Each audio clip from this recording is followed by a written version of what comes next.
Muy buenas noches, profesor Ricardo, compañeros Roger, Robert, Nelly y Steven. Mi punto a exponer dentro de la materia de arquitectura de computadores, dentro de la materia de compiladores de séptimo semestre de ingeniería de sistemas, es todo lo que tiene que ver acerca de la memoria. Para ello miraremos una definición de la misma. En informática, la memoria es el dispositivo que retiene, memoriza o almacena datos informáticos en algún intervalo de tiempo. Vamos a ver más adelante que depende de los tipos de memoria, del coste de memoria, qué tan alto puede ser ese tiempo y qué tan rápido puede hacer ese acceso a esos datos que se guardan dentro de esas memorias.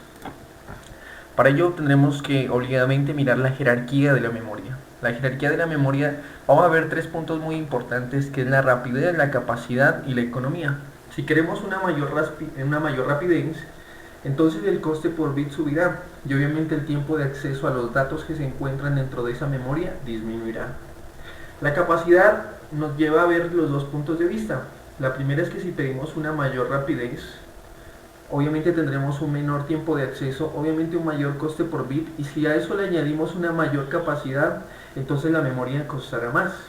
Muy por el contrario, si pedimos un coste por bit un poco menor,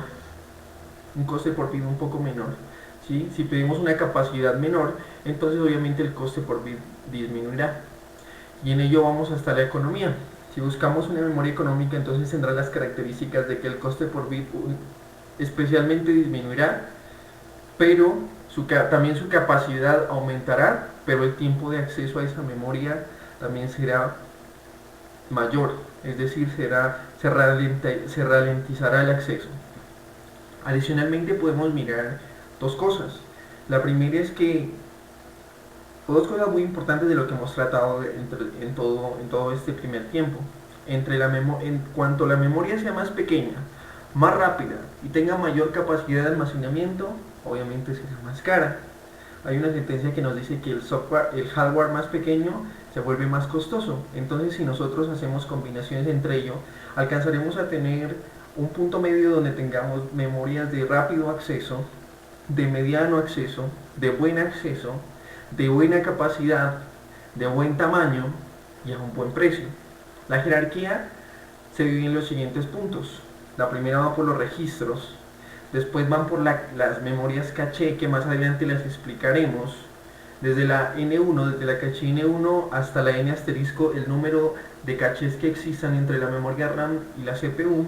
Después va a la memoria principal, que son la RAM, los discos magnéticos y las cintas magnéticas y discos ópticos. Esta jerarquía se ve también influenciada. Si podemos ver, por ejemplo, en el segundo punto de la pirámide, la caché N1, la caché de la N1 a la N asterisco, obviamente tendrá un costo más alto, razón por la cual nosotros podremos ver que son más pequeñas, que ocupan menos espacio de hardware, y que también veremos que la capacidad, si alguna vez hemos tenido la oportunidad de mirar servidores que son muy caros, con muchísimas características, y su caché apenas alcanza las 20 megas, las 30 megas, las 50 megas, a pesar de ser soluciones de hardware tan grandes.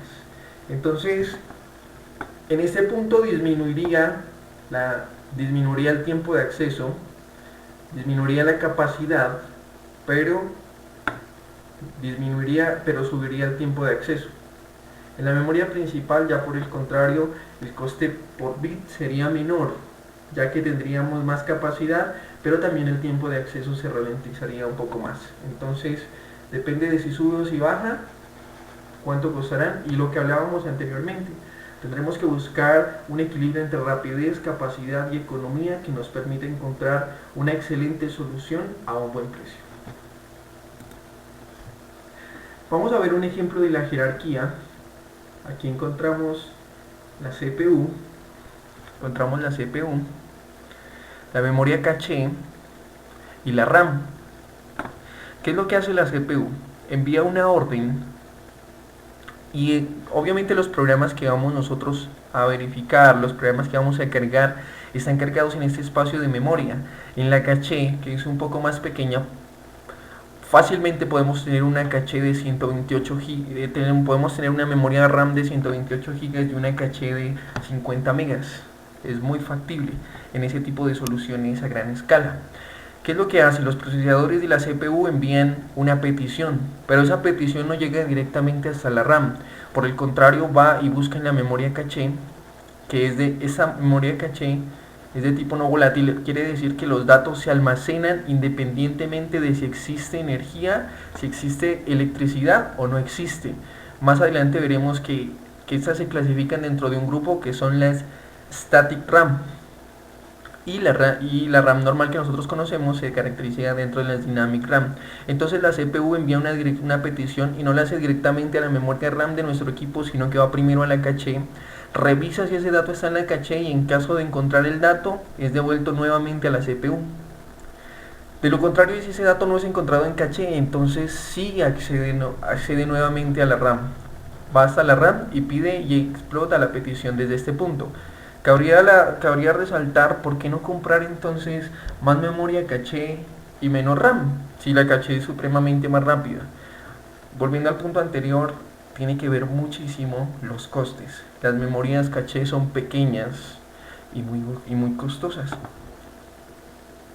Eso para que podamos explicar y visualizar la jerarquía que existe dentro de esos conceptos. Los tipos de memoria que se encuentran dentro de una computadora. La primera es la memoria RAM, o memoria de acceso aleatorio, en inglés Random Access Memory. Se utiliza como memoria de trabajo del sistema operativo y como lo que habíamos hablado, la mayor parte de los programas y el software se cargan primero en esa memoria. Aquí tenemos algunas características. Es una memoria de tipo volátil, lo que quiere decir que ante la no presencia de electricidad, todos los datos que existen dentro de ella se borran. Es una memoria que es de lectura y también de escritura. Se llama memoria de acceso aleatorio porque la CPU las posiciones están definidas y la CPU no tendrá que saber ni siquiera cuál es la posición anterior o cuál es la posición siguiente para poder llegar a la posición que necesita, sencillamente por el mismo orden que este lleva, accederá directamente a los datos que necesitan. Y lo que les hablaba, se divide en dos tipos: memoria SRAM y memoria DRAM. SRAM, Static RAM, se refiere a las memorias como las que hablamos de la caché, que independientemente de si haya flujo de electricidad o no, sus datos siguen constantemente allí.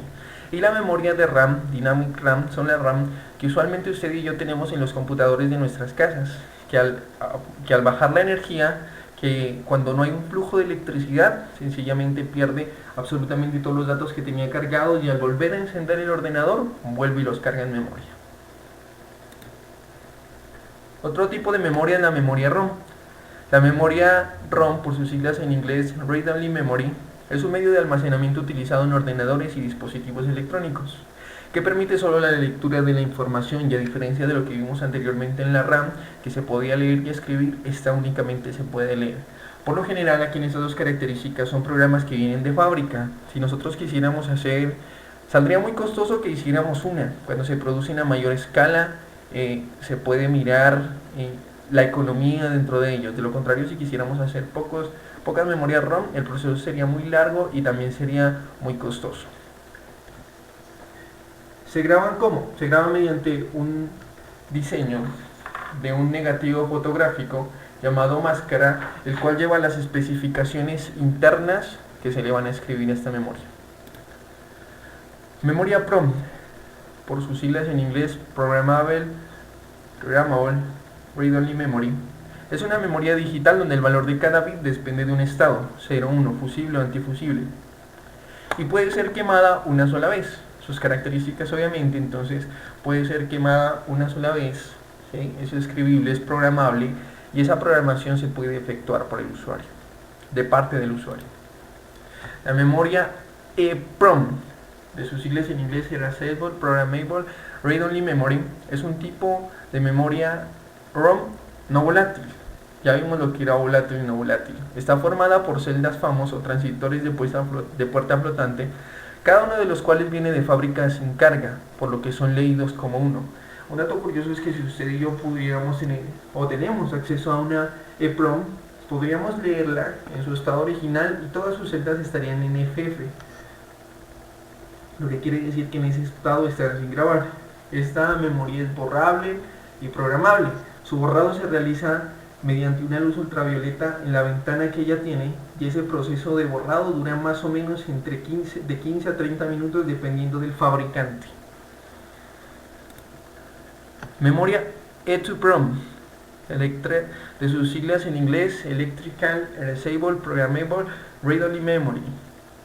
Es un tipo de memoria de solo lectura que puede ser programada, borrada y reprogramada, todo esto eléctricamente. A diferencia de lo que vimos en la anterior, en la EEPROM, que lo que hacía era que se borraba mediante la aplicación de luz ultravioleta en la ventana que ellas poseen.